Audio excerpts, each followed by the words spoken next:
Hey everyone, this is Anjali. Welcome back to my YouTube channel. तो previous video में हमने DPSP के बारे में पढ़ा था, टॉपिक डिस्कस किया था पूरा इन डिटेल।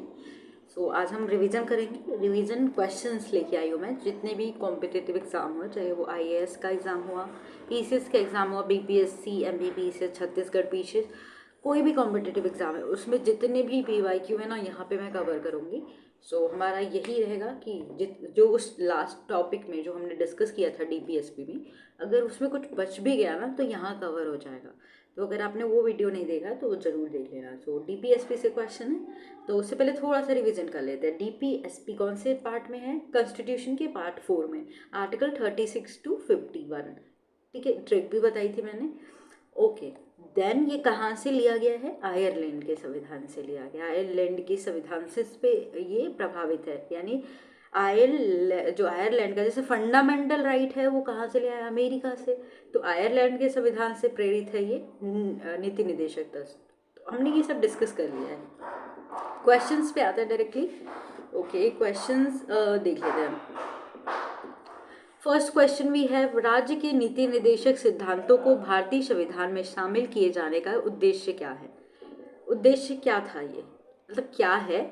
तो देखा जाए तो ये राजनीतिक प्रजातंत्र को स्थापित करना, सामाजिक प्रजातंत्र को स्थापित करना। देखिए पर्टिकुलर नहीं, एक सामाजिक, आर्थिक, न्याय, कल्याणकारी राज्य की स्थापना करना था। तो दो गांधीवादी प्रजातंत्र की स्थापना, टोटली गांधीवादी नहीं, तो ये अकेले अकेले अगर ये सब कंबाइंड हो जाता ना तो हम कह सकते थे। तो सामाजिक और आर्थिक प्रजातंत्र को स्थापित करना था, यानी कल्याणकारी राज्य बनाना था। ठीक है, सो जो हमें बेटर ऑप्शन लग रहा है वो डी ही होगा। नेक्स्ट क्वेश्चन है, निम्नलिखित में से कौन एक राज्य के नीति निर्देशक सिद्धांतों का उद्देश्य नहीं है? नीति निर्देशक सिद्धांत के उद्देश्य मैंने बताया, कल्याणकारी राज्य की स्थापना करना है, ये है। सामाजिक आर्थिक न्याय को सुनिश्चित करना है, ये सब राज्य करेगा। ठीक है, एक धार्मिक राज्य की स्थापना करना या एक धर्मनिरपेक्ष राज्य की स्थापना करना। देखिए हमारा संविधान में जो प्रस्तावना हम पढ़ते हैं ना, धर्मनिरपेक्ष, या अब तो उसको पंथ निरपेक्ष कहा जाता है, कि हमारा कोई पर्टिकुलर धर्म नहीं है। इसका मतलब ये है, हम किसी राज्य को नहीं कहेंगे कि ये धर्म का पालन करे, उनका जो मन होगा वो करेगा, लेकिन हम किसी को फोर्स नहीं करेंगे कि एक तरफ हमारा झुकाव हो जाता है, जैसे हिंदू की तरफ हम ज़्यादा झुके हैं और मुस्लिम की तरह नहीं झुके हैं, या मुस्लिम की तरह ज़्यादा झुके हैं और हिंदू की तरफ नहीं। तो हम किसी विशेष धर्म को ज़्यादा हम सहयोग नहीं करेंगे। हमारा कोई धर्म नहीं है, धर्म है लेकिन हम उसकी आदर करेंगे। हिंदू मुस्लिम का आदर करेगा, उनके धर्म का। हम अपने धर्म को मानेंगे बिना किसी अदर पीपल के, लाइक किसी अदर धर्म के इंसल्ट को करके, लाइक उनके धर्म को हम कहें कि ऐसा है वैसा है, उनके बारे में ऐसा कहे, तो ये सब नहीं। तो हमारा जो प्रियम्बल है उसमें बोला गया है कि हमारा जो देश है ना, इंडिया बोला गया था ना, इंडिया जिसमें भारत शब्द का प्रयोग किया गया था, तो उसको धर्मनिरपेक्ष राज्य की स्थापना करना था। लेकिन सी जो ऑप्शन कह रहा है कि वो कह रहा है कि एक धार्मिक राज्य की स्थापना करना है, तो ना तो ये हमारे नीतिक निर्देश सिद्धांत का उद्देश्य है, जबकि देखा जाए तो एक धर्म निरपेक्ष राज्य की स्थापना करना भी नीति निर्देशक तत्व में नहीं दिया गया था। आर्टिकल जब पढ़ेंगे उद्देश्य में नहीं दिया गया था। लेकिन अगर हम बात करें इन चारों ऑप्शंस में, अगर बेटर दिख रहा है हमें, जो गलत है बिल्कुल, वो है एक धर्म की तरफ झुकाव, एक धार्मिक राज्य की स्थापना करना। कभी भी हमारा संविधान ये नहीं कहेगा कि एक धार्मिक राज्य बनाइए। जैसे पहले हमारा पार्टीशन हुआ था इंडिया पाकिस्तान, तो धर्म के आधार पे हुआ था ना, कि मुस्लिम बाहुल्य है, जहाँ पे मेजॉरिटी है उस आधार पे, तो वो कभी नहीं चाहेगा। तो सी ऑप्शन है तो बेटर है इसकी वजह से। ठीक है,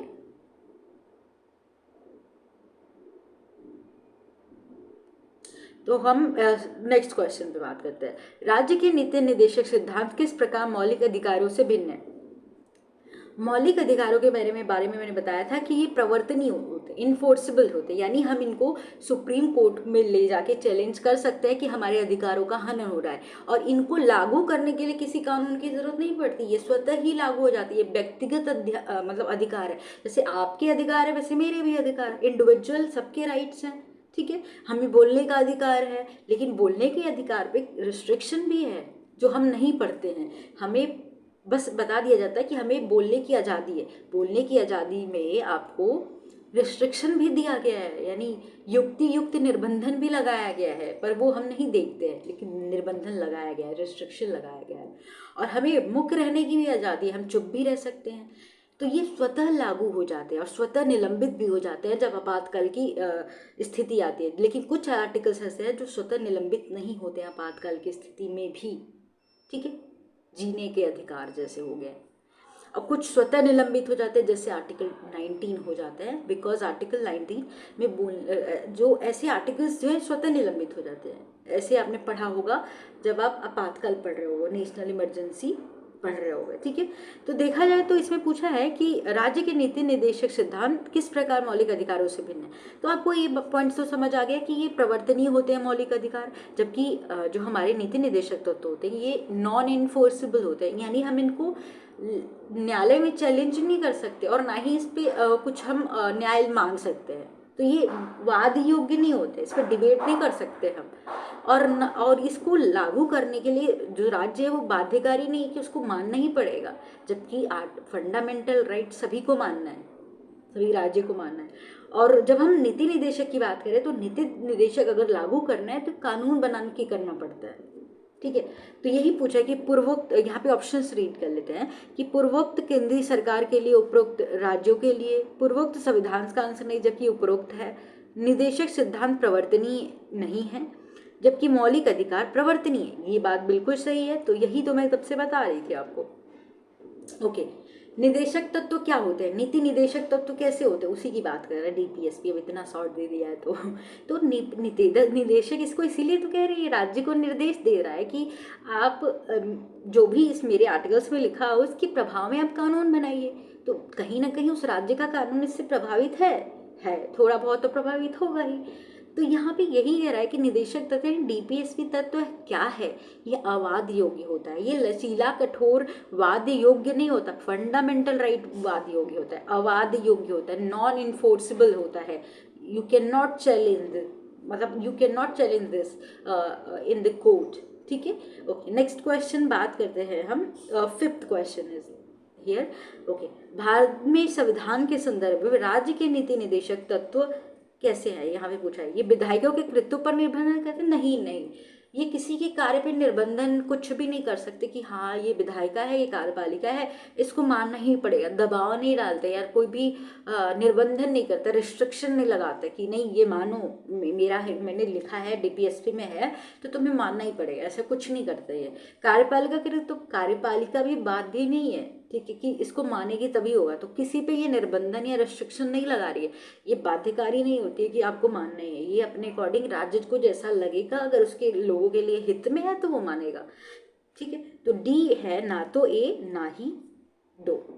ओके, नेक्स्ट क्वेश्चन है, भारत की संविधान के भाग 4 में नीति निर्देशक तो हमें पता है, तो उसमें पूछ रहा है कि अंतर्विष्ट प्रावधानों के संदर्भ में निम्नलिखित तत्वों में से कौन सा सही है वो बताना है।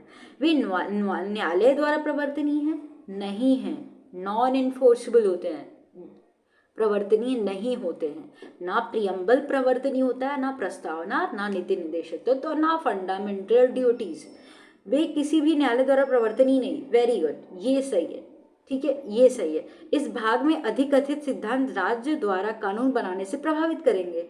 यस, कानून बनाने से प्रभावित करेंगे ही, यही तो मैं बता रही थी कि प्रभाव डालते ही है कानून बनाने में। तो यस, तो first and second, sorry first नहीं सही है, second and third will be the correct answer. Okay, next question we have, राज्य के नीति निर्देशक तत्वों के बारे में निम्नलिखित कथनों पर विचार कीजिए। ये तत्व देश के सामाजिक आर्थिक लोकतंत्र की व्याख्या करते हैं, यस करते हैं। ये लोक कल्याणकारी राज्य की मांग करते हैं। इन तत्वों में अंतर्विष्ट उपबंध किसी न्यायालय द्वारा प्रवर्तनीय नहीं है, ये बात भी सही है। नॉन इन्फोर्सेबल होते हैं, किसी न्यायालय द्वारा प्रवर्तनीय नहीं है, तो both option will be correct. Okay, 1 and 2 दोनों सही है। नेक्स्ट क्वेश्चन, कल्याणकारी राज्य की संकल्पना का समावेश भारत के संविधान में है। तो भारत के संविधान में हमने पढ़ा था ना, राज्य के नीति निर्देशक तत्वों में है। अब हम अनुसूची नहीं पढ़ रहे हैं ना, मौलिक अधिकार प्रस्तावना, तो अभी हम ए पे जाएंगे, ठीक है। नेक्स्ट क्वेश्चन देख लेते हैं हम। भारत के संविधान का कौन सा भाग कल्याणकारी राज्य के आदर्श की घोषणा करता है। तो देखिए, उद्देशिका भी कहीं ना कहीं सामाजिक आर्थिक न्याय की तो बात करता ही है, बट अगर बेटर देखा जाए तो राज्य के नीति निदेशक तत्व के साथ जाएंगे। ठीक है, अगर चारों रहता तो हम ऐसे टिक कर सकते थे A B2 ऐसे। ठीक, 10वां क्वेश्चन है, संविधान का कौन सा भाग कल्याणकारी राज्य का आदर्श घोषित करता है? सेम क्वेश्चन रिपीट हो रहा है, राज्य के नीति निदेशक तत्व DPSP। भारत की कल्याणकारी राज्य होने पे विचार पाया गया है संविधान की प्रस्तावना में। यस, अभी मैंने बोला प्रियम्बल में भी दिया गया है कल्याणकारी राज्य। मौलिक अधिकारों में ये तो व्यक्तिगत राइट दिए गए हैं, और राज्य के नीति निदेशक तत्व दोनों में, तो A एंड C में, फंडामेंटल राइट में और हमारे नीति निदेशक तत्व में। ठीक है, नेक्स्ट क्वेश्चन देखने को मिल रहा है। हाँ, राज्य के नीति निदेशक तत्व सहज अध्ययन के लिए निम्न में से कौन सा भागों में विभाजित किया गया है? 3 भागों में मैंने बताया था ना, 3 भागों में, एक तो सामाजिक आर्थिक न्याय के आधार पे, एक गांधीयन प्रिंसिपल, एक लिबरल वाला उदारवादी या बौद्धिक आधार पे बोला था। तो हमने देखा समाजवादी, गांधीवादी, उत्तर बौद्धिकवादी, लेकिन उपरोक्त सभी हो जाएगा। ठीक है, इसमें कोई बात नहीं है। ओके, नेक्स्ट क्वेश्चन देख लेते हैं। क्वेश्चन है कि भारतीय संविधान में निम्नलिखित सम्मिलित नीति निदेशक तत्वों की प्रेरणा हमें किस संविधान से मिली? अभी मैंने बोला ना, आयरलैंड से लिया है हमने। ठीक है, आयरलैंड से। नेक्स्ट क्वेश्चन है, भारतीय संविधान के राज्य के नीति निदेशक तत्वों को निम्न में से किस देश से संविधान से लिया गया? Same Ireland. यूनाइटेड किंगडम से नहीं, यूनाइटेड स्टेट्स अमेरिका से हमने फंडामेंटल राइट लिया है। फेडरल जो संघीय संसदीय व्यवस्था है हमने ब्रिटेन से लिया है। ठीक है, जर्मनी से हमने आपातकाल लिया है। जम गई जर्मनी तो जब जम जाती है कोई चीज़ तो आपातकाल ही आ गया। भारतीय संविधान में राज्य के नीति निदेशक सिद्धांतों पर विचार, ये सेम आयरलैंड से लिया गया, तो मैं रिपीट नहीं कर रही हूँ। ठीक है, अब ये क्वेश्चन भी रिपीट हो रहा है कि नीति निदेशक जो DPSP हैं वो वाद योग्य है या वाद योग्य नहीं है? तो वाद योग्य नहीं है। ठीक है, तो B ऑप्शन में भी करेक्ट। ओके, नेक्स्ट क्वेश्चन है, भारत के संविधान के अनुसार निम्नलिखित में से कौन सा देश के शासन के लिए आधारभूत है? मतलब देश के शासन के लिए सबसे आधारभूत कौन है? देखिए, आधारभूत अभी मैंने बोलता है ना, आधारभूत ढांचा है ये, तो राज्य के नीति निदेशक तत्व। भारतीय संविधान के अंतर्गत धन का केंद्रीकरण किसका उल्लंघन करता है? पढ़ा था हमने धन का केंद्रीकरण, हमने 39C में पढ़ा था, सेंट्रलाइजेशन आर्टिकल। तो राज्य के नीति निदेशक में, ठीक है, इसमें कहा गया है कि धन का केंद्रीकरण भारतीय संविधान के अंतर्गत राज्य के नीति निदेशक तत्वों का उल्लंघन करता है।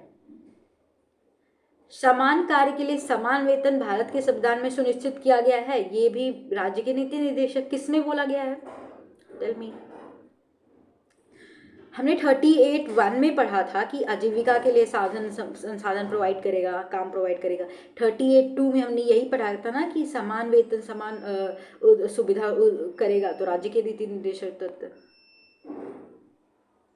और जो हमने 38(2) पढ़ा था ये किसमें से जोड़ा गया था? ये 44th अमेंडमेंट 1978 में जोड़ा गया था। ये क्लियर?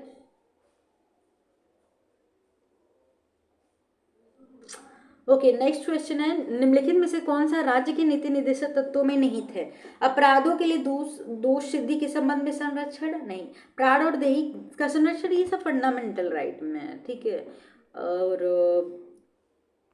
अल्पसंख्यक वर्ग के हितों का संरक्षण, पुरुष और स्त्रियों के दोनों। अल्प हितों की बात नहीं कही गई है यहाँ पे, माइनॉरिटीज की नहीं, यहाँ पे ये बात की गई है कि जो जनजाति और जनजातीय लोग हैं, यानी जनजाति शेड्यूल टाइप अनुसूचित जनजाति लोग हैं, उनके अधिकारों, उनको सुविधा, शिक्षा, ये सब देने की बात की गई है। तो पुरुष और स्त्रियों के दोनों को समान करने के लिए समान वेतन किस में बोला गया है? ये 39D में बोला गया है, आर्टिकल 39। ठीक है, निम्नलिखित में से कौन सा एक मौलिक अधिकार नहीं है? देखिए, मौलिक अधिकार पूछ लिया अभी, उत्पीड़न के खिलाफ अधिकार है, समान काम के लिए समान अधिकार, ये नहीं है। क्यों नहीं है? कि ये DPSP में है ये, बाकी ये तो सब है, बाकी पढ़ने की ज़रूरत ही नहीं है जब हमें आंसर मिलेगा। भारत के निम्नलिखित में से किसके अंतर्गत पंचायती राज प्रणाली की व्यवस्था की गई? गांधीयन वाला प्रिंसिपल जो हमने पढ़ा था उसमें आर्टिकल 40 जो था वो पंचायत से रिलेटेड था। तो अभी हमने नीति निदेशक तो पढ़ा था, तो उसमें यही है ना, तो C ऑप्शन में भी करेक्ट। नेक्स्ट क्वेश्चन है, निम्न से कौन सा अनुच्छेद पंचायत के घटक, अब सेम क्वेश्चन अभी ऊपर बताया मैंने, ये अनुच्छेद 40 आ गया। अब देखिए, अब अनुच्छेद 33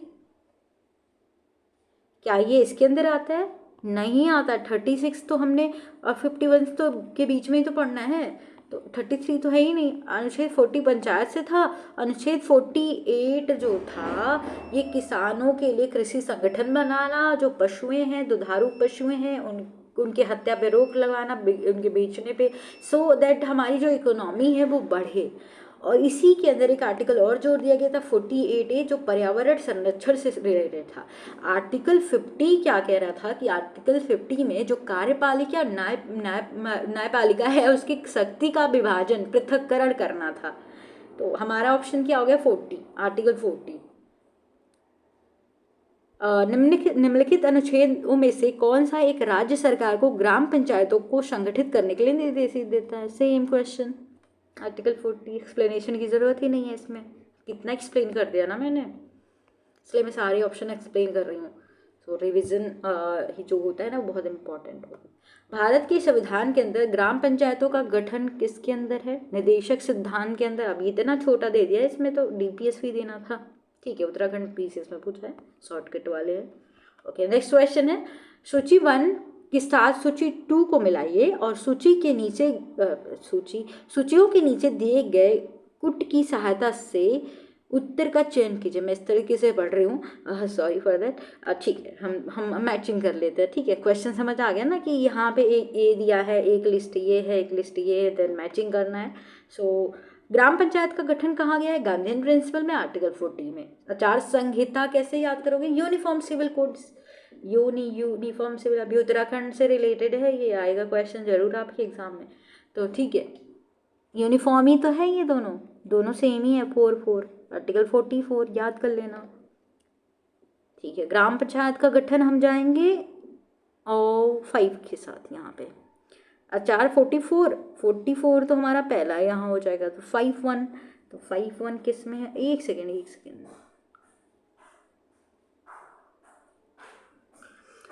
है ही नहीं ऑप्शन में, 5-1 से शुरू ही नहीं हो रहा है कोई। ये एक सेकेंड, ये कट फिर से कर लेते हैं। कृषि एवं पशुपालन का बताया था मैंने, कृषि एवं पशुपालन आर्टिकल 48, सो 5-1-3 ही नहीं। न्यायपालिका 50 हो जाएगा, कहाँ? इधर है 3, ये 2 है। ठीक है, और अंतर्राष्ट्रीय संबंध आर्टिकल 51 है, इसी के 4 भाग है, जो पढ़ने की ज़रूरत नहीं है, इतना इम्पोर्टेंट नहीं है, तो ऑप्शन कोई है ही नहीं इसमें। ठीक है, नेक्स्ट क्वेश्चन है, यस ये भी मैचिंग है, क्या ही मैं डिटेल में पढ़ूँ इसको, बस हम देख लेते हैं। मैचिंग करना है, सूची 1 सूची 2, तो इसमें आपको सही बताना है। देखिए आर्टिकल 40 ग्राम, अब तो एकदम क्लियर हो गया, ग्राम पंचायत का गठन सही है। आर्टिकल 41 नहीं बताया था मैंने। 41 ये है कि किसी भी परिस्थिति में हो, चाहे इंसान बीमार हो, घर पे बैठा हो, बेरोजगार हो, उसको काम दो। अगर बीमार है, बुढ़ा है, तो उसको शिक्षा चाहिए तो शिक्षा दो। प्रौढ़ शिक्षा का एज सच इसमें बात नहीं किया है, लेकिन एग्जाम्पल के थ्रू समझ लीजिए, जैसे प्रौढ़ शिक्षा हो गया, मनरेगा हो गया, काम दो, तो ये काम करने का अधिकार हमारा जो हो जाएगा इसी के अंदर आ जाएगा। और 48 तो सभी तो सही है, क्या ही मैचिंग करना है? 1 2 3 4 ऐसे लगा दीजिए, 1 2 3 सी, ठीक है, यही ऑप्शन सही है। अब ऐसे क्वेश्चन भी आने लगे हैं जो जब याद होगा तो आपको इजी लगेगा। ओके, नेक्स्ट क्वेश्चन है, ये भी मैचिंग ही है। तो आर्टिकल 48 आपको क्लियर है, जो कृषि से संबंधित है, संगठन बनाना कृषि के लिए, ग्राम पंचायतों का संगठन आपको 44 में सही है। जो नहीं है पूछा है ना, तो अनुच्छेद 39A जो जोड़ा गया था, ये 42nd अमेंडमेंट द्वारा जोड़ा गया था, जिसमें क्या बोला गया था? डू यू रिमेम्बर 39A में क्या बोला गया था? यस, मुफ्त में सबको न्याय की शिक्षा दो, न्याय का ज्ञान दो, विधिक सहायता दो। तो ये तो बिल्कुल सही है, चाहे वो कोई हो, गरीब हो, अमीर हो, सबको, मतलब जो भी मतलब महिला हो, जो वंचित क्षेत्र है, जिनके पास पैसे नहीं है वो न्याय ले सकते हो, उनको सहायता करना है। ठीक है, जोड़ा गया था 42nd अमेंडमेंट में। आर्टिकल 40 ग्राम पंचायत बिल्कुल सही, ये भी सही। अनुच्छेद 44 भी बिल्कुल सही है, यूनिफॉर्म है दोनों, 4 बराबर है। आर्टिकल 48 कैसे हो सकता है? ये तो आर्टिकल 50 में है ना, तो यही गलत है। Okay, next question we have, Bharat के संविधान में वर्णित नीति निदेशक तत्वों का सुमेलित युग्म पहचानिए। अब हमें ये पेयर दिया गया है, अब इसमें से हमें सुमेलित पहचानना है कौन सा सही है कौन सा नहीं है। अभी जस्ट ऊपर मैंने बताया समान न्याय और निःशुल्क विधि सहायता, यानी मुफ्त में ज्ञान देना समझ लीजिए, मुफ्त में न्याय का ज्ञान देना समझ लीजिए, सहायता करना कि जो वंचित है, महिलाएं हैं, उनको नहीं पता कि न्याय क्या है, कहाँ जाना है, कोर्ट जाना है, कुछ करना है, कुछ नहीं जानती, तो उनको सहायता देना। तो ये अभी जोड़ा गया था 42 39A में जाएगा। कृषि एवं पशुपालन संगठन कैसे, आर्टिकल 48 में है। 43 में क्या है, कुटीर उद्योग से संबंधित है, मजदूरों से संबंधित है, मजदूरों के निर्वाह से संबंधित हो, तो ये तो बिल्कुल गलत है। पहला गलत, दूसरा गलत। हम देखते हैं ग्राम पंचायतों का संगठन आर्टिकल 40 में है। और पुरुषों और स्त्रियों के समान वेतन और कार्य के लिए समान वेतन, आर्टिकल 39 के अंदर एक क्लॉज है 39D, उतना तो दिया ही नहीं है, हम आर्टिकल 39 के अंदर ही तो पढ़ रहे हैं, तो डी ही सही हो जाएगा।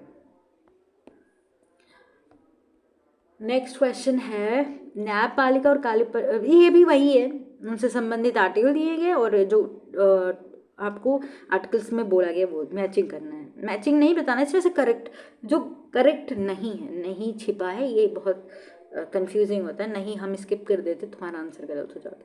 न्यायपालिका और कार्यपालिका का पृथक्करण बिल्कुल सही है, आर्टिकल 50। अनुसूचित जनजाति, यानी मैंने बताया था ना 6 से याद करिए, ऐसा आ रहा है 6 से शेड्यूल ट्राइब, शेड्यूल कास्ट के लिए शिक्षा आर्थिक सहायता, 46 बिल्कुल सही है। सहकारी सोसाइटी की स्थापना करना, ये गलत है। क्यों गलत है? 97th अमेंडमेंट जो हुआ था, संविधान संशोधन 97 जो हुआ था 2011 में, उसमें ये गांधीयन प्रिंसिपल में आएगा, सहकारी समिति का गठन करने की बात की गई थी, जिसके अंदर 9 भाग है ना संविधान में, भाग 9B वो जोड़ा गया था। तो ये जो है ये सहकारी सोसाइटी, ये बी में आएगा, ए में नहीं आएगा। ए में क्या आएगा तब? ए में आएगा जो भी उद्योग है, प्रबंधन है, उनका प्रबंधन करने के लिए जो भी मजदूर है, कर्मचारी हैं, उनका भी भागीदारी सुनिश्चित करना है। क्लियर? तो ये तो बिल्कुल गलत है। ग्राम पंचायतों के गठन और उन्हें स्वायत्त शासन की इकाइयों के रूप में कार्य करने योग्य बनाना, ग्राम पंचायत का ठीक है, गांधीयन प्रिंसिपल में आता है, ये भी सही है। तो C is the wrong answer, तो इसकी वजह से C will be the correct answer. Okay, next question भी है, नीचे दिए गए हैं, एक से इतना क्वेश्चन लंबा कर देते हैं जबकि आंसर इतना छोटा। नीचे 2 कथन दिए गए हैं, एक कथन ए है, दूसरे कारण आर कहा गया है, मतलब कारण स्टेटमेंट और असेसमेंट क्वेश्चन है। कथन ये कहा गया है कि मनरेगा हर का परिवार के कम से कम एक सदस्य को वर्ष में 100 दिन का रोजगार दिलाने का प्रावधान करता है।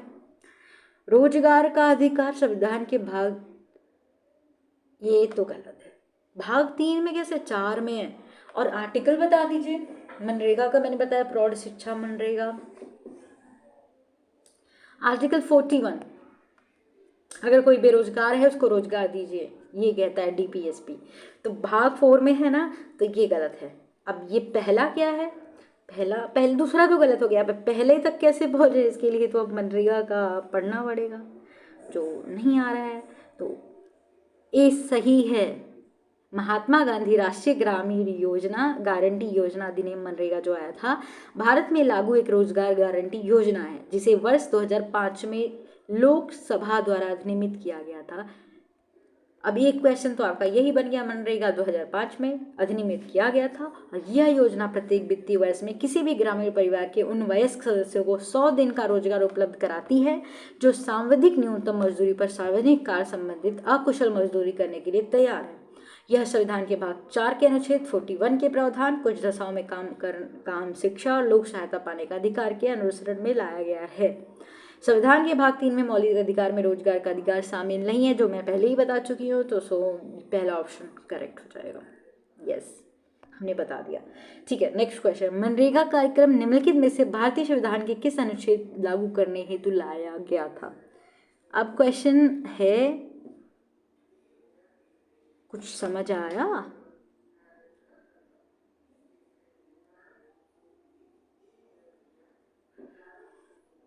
जैसे समझ आया, मनरेगा कार्यक्रम मतलब ये जो बात तो कही गई है आर्टिकल 41 में, लेकिन निर्वाह और मजदूरी की बात तो कहाँ की है? कुटीर उद्योगों का विकास करना कहाँ कहा गया? आर्टिकल 43 में। ठीक है, तो गांधीयन प्रिंसिपल है, तो ए में आएगा।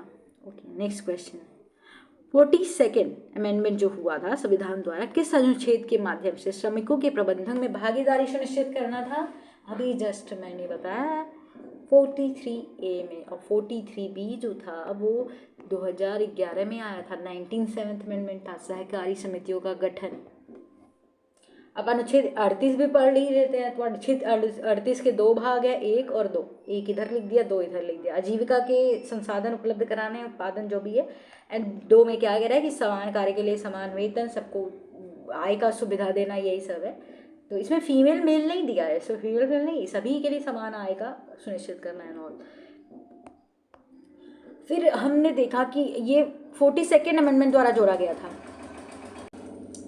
अब इस वीडियो में थोड़ा सा साउंड आएगा क्योंकि वो टेम्परेचर बहुत ज़्यादा है और इलेक्ट्रिसिटी नहीं है। मैं गर्मी में बैठ के वीडियो बना रही हूँ, एंड जो मेरे नेबर्स हैं उनके पास जनरेटर है, तो वो जनरेटर चला रहा है। ठीक है, तो चलिए स्टार्ट करते हैं। तो प्लीज़ इग्नोर जो भी बैकग्राउंड में चल रहा है। सो 42nd अमेंडमेंट जो सर है उसके मतलब 42nd जो 42वां संविधान संशोधन द्वारा किस अनुच्छेद के माध्यम से श्रमिकों का प्रबंधन में भागीदारी सुनिश्चित करना था, ये मैंने बता दिया। 43A। 39A भी मैंने बता दिया। 39A बताया, डू यू रिमेम्बर क्या था ये? न्याय से संबंधित, मुफ्त में न्याय देना, विधिक से संबंधित। आर्टिकल 45 जीरो से, यानी जीरो तो ही नहीं, जन्म से लेकर 6 वर्ष के बच्चों को शिक्षा, स्वास्थ्य जो भी है सुविधाएं प्रदान करना। ठीक है, क्लियर हो गया। नेक्स्ट क्वेश्चन, संविधान के किस अनुच्छेद के द्वारा उद्योग के प्रबंधन में कर्मकारों की भागीदारी प्रदान करना, यानी जो कर्मकार है, मजदूर है, उनकी भागीदारी सुनिश्चित करना? 43A में अभी ऊपर ही देखा है, क्वेश्चन देख रहे हैं, रिपीट हो रहा है। भारत में न्यायपालिका का कार्यपालिका से पृथक करना किससे निर्देशित, मतलब किसमें उल्लेखित किया गया है? तो राज्य के नीति निर्देशित तो आर्टिकल 50 में। भाई 50 कैसे याद करोगे? भाई ऐसा कह रहा है कि 100 रुपये है हमारे पास, बोल रहा है कि आधा आधा बराबर कर दो, बराबर बराबर भागों में इनका अधिकार दे दो, इनका अधिकार दे दो। भाई इनके शक्ति यानी कार्यपालिका जो है, इनके पास जो पावर है, इनको अलग अलग कर दो 50-50, ऐसे याद कर लेना। आई नो फनी है, ट्रिक तो है ना। ठीक है, नेक्स्ट क्वेश्चन भी है, राज्य के नीति निर्देशक सिद्धांतों के निम्नलिखित अनुच्छेदों में से कौन सा अंतर्राष्ट्रीय शांति और सुरक्षा के संवर्धन से संबंधित है? एक ही आर्टिकल है, उसके 4 भाग है। 51। अब ये अनुच्छेद 48 बताने की जरूरत नहीं है, बार बार बता रही हूँ मैं, कितनी बार बता रही हूँ। 48A क्या है? पर्यावरण संरक्षण से संबंधित था। और अनुच्छेद 43A भी बताया मैंने, अभी जस्ट ऊपर ही बताया मैंने कि भागीदारी सुनिश्चित करना कर्मकारों के, जो मजदूर हैं उनके उद्योगों में। अनुच्छेद 41 मैंने बताया ना, किसी भी परिस्थिति में उनको रोजगार देना, जैसे मनरेगा था, तो अगर शिक्षा देनी है शिक्षा दो, जो भी अवसर है उनको उपलब्ध कराओ। बेरोजगार हैं, पढ़ना चाहते हैं, तो किसी भी स्थिति में, वो बीमार हो, घर पे बैठे हो, तो उनको काम दो। ठीक, चलिए नेक्स्ट क्वेश्चन। डिटेल में इसलिए बता रही हूँ, सेट हो जाएगा माइंड में। स्कीमा है ना, स्कीमा बन जाएगा ये।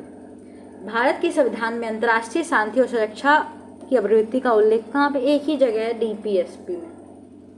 चाहे उसको राज्य के नीति निर्देशक तक तो बोले, या DPSP को बदल थोड़ी जाएगा। भारतीय संविधान का कौन सा भाग अंतर्राष्ट्रीय शांति और सुरक्षा? DPSP। पढ़ने की जरूरत ही नहीं है, पढ़ लीजिएगा पर पूरा क्वेश्चन नेक्स्ट है, भारतीय संविधान का कौन सा जो भारत की विदेश नीति से संबंधित है? विदेश, इंटरनेशनल जो भी है, सबसे संबंधित एक ही आर्टिकल होगा, आर्टिकल 51। राष्ट्रपति पे तो जाएंगे नहीं, हम आर्टिकल तक पहुंचेंगे नहीं। निम्नलिखित में से कौन सा संविधान के 42वें संशोधन द्वारा नीति निर्देशक तत्वों में जोड़ा गया था? देखिए 42वें संशोधन द्वारा तो बहुत कुछ जोड़ा गया था, तो पढ़ लेते हैं। शोषण व बच्चों की अल्पायु सुरक्षा, ये नहीं है, ये तो फंडामेंटल राइट है। सामान्य तथा निःशुल्क कानूनी सलाह,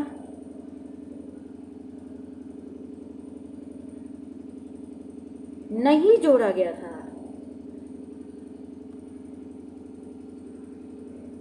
ये एम ये मुझे समझ नहीं आ रहा है, एक सेकेंड। अच्छा हाँ हाँ, ये कहा जा सकता है कि बच्चों को स्वस्थ विकास के अवसर सुविधाएं, ये ठीक है, लेकिन समान न्याय तथा निःशुल्क कानूनी सलाह देना जोड़ा गया था। समान, देखिए ये मूल में ही था, डीपीएसपी में जोड़ा ही नहीं गया, ये पहले से ही था। उद्योग प्रबंधों के समय को भाई ये जोड़ा गया था 42 में, जो आर्टिकल 43A है ना उसमें जोड़ा गया। तो एक ही ऑप्शन हमें मिल रहा है जो कि है समान आचार संहिता। ठीक है,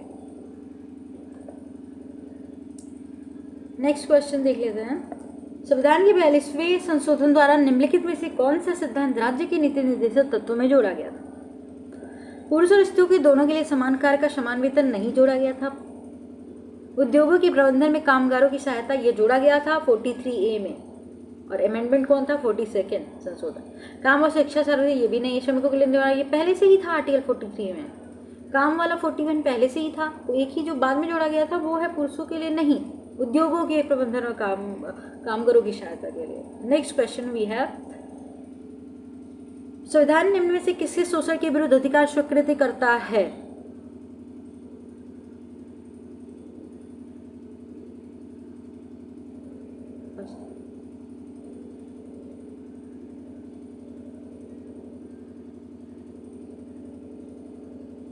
हाँ, संविधान में से किसके शोषण के विरुद्ध अधिकार स्वीकृति करता है? संविधान में बच्चों, स्त्रियों एवं जनजातियों के शोषण के विरुद्ध अधिकार स्वीकृति प्रदान की है, जबकि दलित शब्द का प्रयोग ही नहीं किया गया। ठीक है, तो अगर देखा जाए तो सी तो सही है, तीनों सही है, बस दलित नहीं है, तो 1 2 3 सही।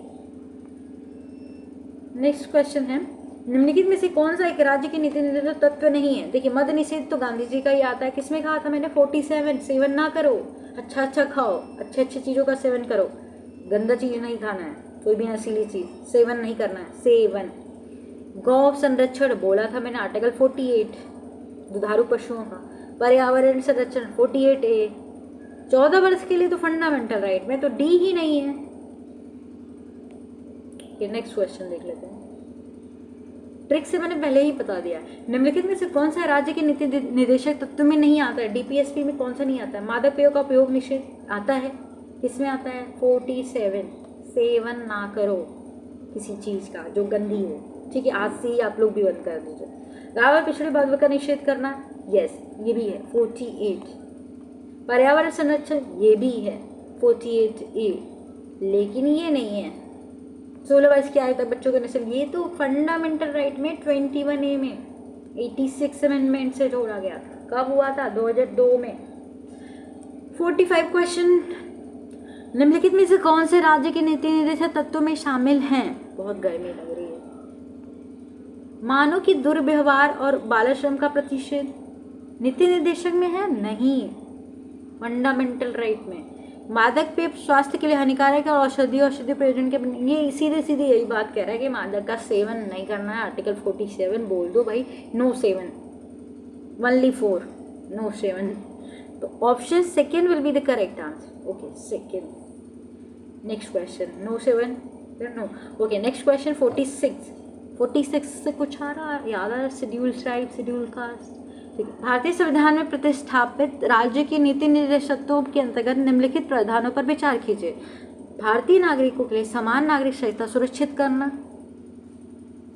ग्राम पंचायत का संगठित करना, ग्रामीण क्षेत्रों में कुटीर उद्योग को प्रोत्साहित करना, सभी कर्मकारों के लिए यथोचित अवकाश और सांस्कृतिक अवसर सुरक्षित करना। यहाँ तो गांधीवादी सिद्धांत दे दिया गया है, जो कि राज्य की नीति में गांधीवादी अगर नहीं पढ़ेंगे तो आपको सारे ऑप्शन सही लगेंगे, बस थोड़ा सा एक थोड़ा गड़बड़ लगेगा। फिर अगर गांधीवादी की बात करें तो यूनिफॉर्म सिविल कोड तो आता ही नहीं है गांधीवाद में, ये तो उदारवादी है, बौद्धिक वाले में आता था।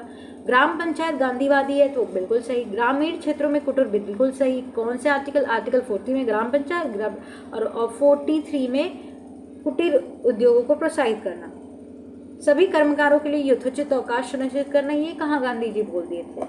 गांधीयन प्रिंसिपल में ये गांधी जी नहीं बोले थे, ये आया कि तो 2 3 जो है वो सही हो जाएगा। IAS में पूछा गया था। नेक्स्ट क्वेश्चन भी है, निम्नलिखित में से भारत के संविधान में किसमें पर्यावरण संरक्षण एवं संवर्धन तथा वन्य जीवन संरक्षण के, देखिए ये फंडामेंटल ड्यूटीज भी है हमारे, किसमें आता है ये पार्ट? 51 सॉरी हाँ, फंडामेंटल ड्यूटी है हमारी, और फंडामेंटल ड्यूटीज़ है, और डीपीएसपी में भी ये आता है।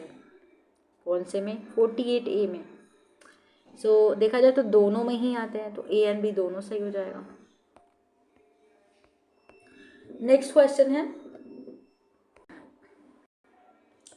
ओके नेक्स्ट क्वेश्चन है, निम्नलिखित में से कौन सा एक राज्य के नीति निर्देशक सिद्धांतों को सम्मिलित करता है? राज्य देश की पर्यावरण संरक्षण तथा संवर्धन का प्रयास करेगा, बिल्कुल सही है। 48A में जोड़ा गया था, 42nd अमेंडमेंट में, सही है। राज्य किसी व्यक्ति के कानून समझ से मानता है, ये फंडामेंटल राइट है। राज्य किसी व्यक्ति के उसके धर्म जाति ये सब बात ही नहीं करता, फंडामेंटल राइट है। अस्पृश्यता का प्रवर्तन हुआ था आर्टिकल 47, जो ये भी नहीं है। तो तीनों ही रॉन्ग है, तो पहला ही सही है। कितने क्वेश्चंस रह गए अभी है, वो बड़ी होती जा रही है। राज्य के नीति निर्देशक सिद्धांतों के निम्नलिखित में से किसके बारे में संविधान शांत है? देखिए संविधान शांत नहीं है। उदाहरण के लिए तो मैंने बताया था कि 41A में बोला गया है कि जो घर पे बैठा है, जैसा भी है, बीमार है, उसको शिक्षा दीजिए, बेरोजगार है रोजगार दीजिए, काम दीजिए, सब बोला था मैंने। तो फिर ये तो है निर्वाह मजदूरी, 43 गांधीयन प्रिंसिपल में आता है। गरीबों के निःशुल्क विधिक, ये भी जोड़ा गया था 39A में। बालकों को प्रारंभिक, ये भी है किसमें? 45 में। प्रौढ़ शिक्षा के लिए अलग से आर्टिकल नहीं है, उदाहरण के लिए मैंने बताया था। नेक्स्ट क्वेश्चन, निम्नलिखित में से कौन सा एक राज्य नीति निर्देशक सिद्धांत का संविधान में जोड़ा गया है? देखिए राज्य का नीति निर्देशक सिद्धांत संविधान में जोड़ा गया है। देखिए ग्राम पंचायतों का संगठन पहले ही था आर्टिकल 40 में, गोवध निषेध पहले ही था, समान नागरिक संहिता पहले ही था, लेकिन जोड़ा गया था मुक्त 39A में जोड़ा गया था। तो बिल्कुल सही है, C is the right answer. Next question देख लेते हैं। सो नेक्स्ट क्वेश्चन में है, आप राष्ट्रीय विधिक सेवा प्राधिकरण के संदर्भ में निम्नलिखित कथनों पर विचार कीजिए। इसका उद्देश्य समान अवसरों आधार पर समाज के कमजोर वर्गों को निःशुल्क एवं स्वच्छ विधिक सेवाएं उपलब्ध कराना, बिल्कुल सही है। देश भर में विधिक कार्यक्रमों और योजनाओं को लागू करने के लिए राज्य विधिक सेवा प्राधिकरण तभी तो किया जा सकता है, लोगों को सहायता दे सकते हैं अगर कार्यक्रम का आयोजन करेंगे।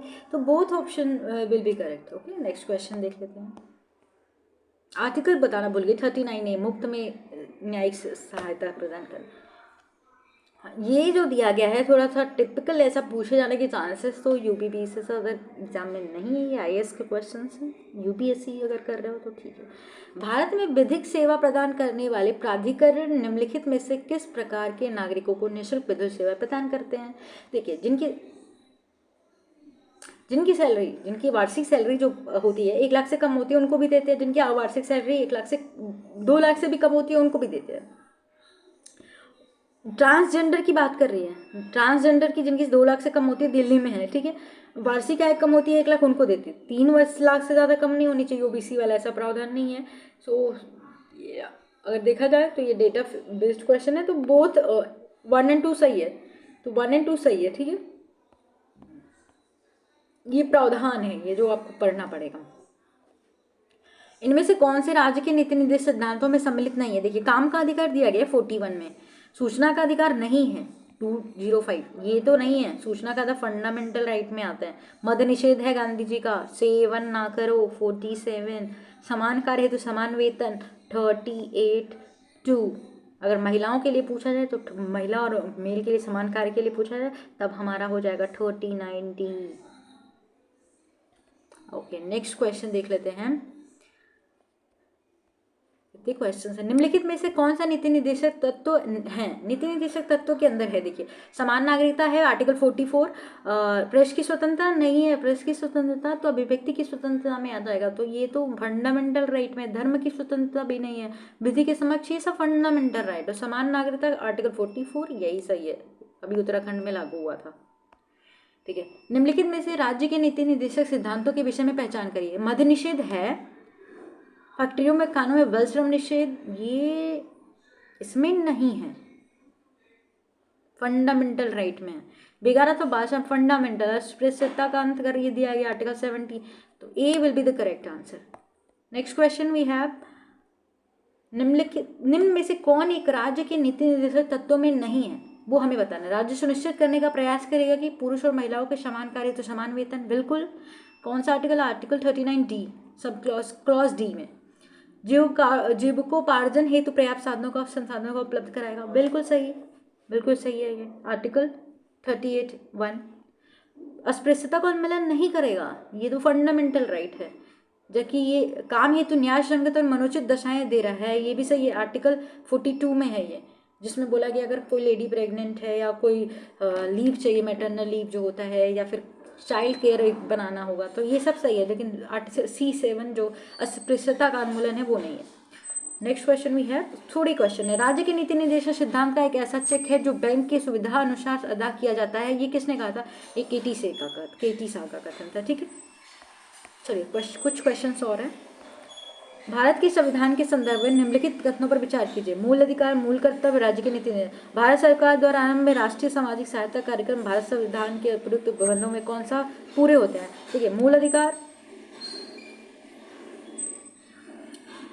भारत सरकार द्वारा आरंभ किए गए राष्ट्रीय सामाजिक सहायता कार्यक्रम में के लिए तो नीति निर्देशक तत्व है ना, कल्याणकारी राज्य की बनाने की स्थापना करते, तो केवल 3 सही है। आर्टिकल 41 में सहायता देने के लिए बात की गई है। एक क्वेश्चन और रहता है, द लास्ट क्वेश्चन इज, भारतीय संविधान के भाग 4 के दिए गए निर्देशित सिद्धांतों में से निम्नलिखित में से कौन से या सूचीबद्ध है वो सही बताना है, क्रम बताना है कि कौन सा सही है, जो नहीं है वो नहीं करना है। DPSP में जो दिया है वही क्वेश्चन है, चिंता घुमा के पूछ रहा है क्वेश्चन। देखिए, समान कार्य के लिए समान वेतन बोला गया है आर्टिकल 38(2) में, और समान नागरिक संहिता आर्टिकल 44। छोटे परिवार का मानदंड, प्राथमिक स्तर पर मातृभाषा, ये सब नहीं है, तो आर्टिकल 1 और 2 सही हो जाएगा। जितने भी हैं ऑप्शन में कौन से हैं, and B is the correct answer. तो ये हमारे DPSP के क्वेश्चन ओवर होता है यहाँ पे। आई होप आपके लिए वीडियो हेल्पफुल रहती है। वीडियो पसंद आती है, please do like, share and subscribe.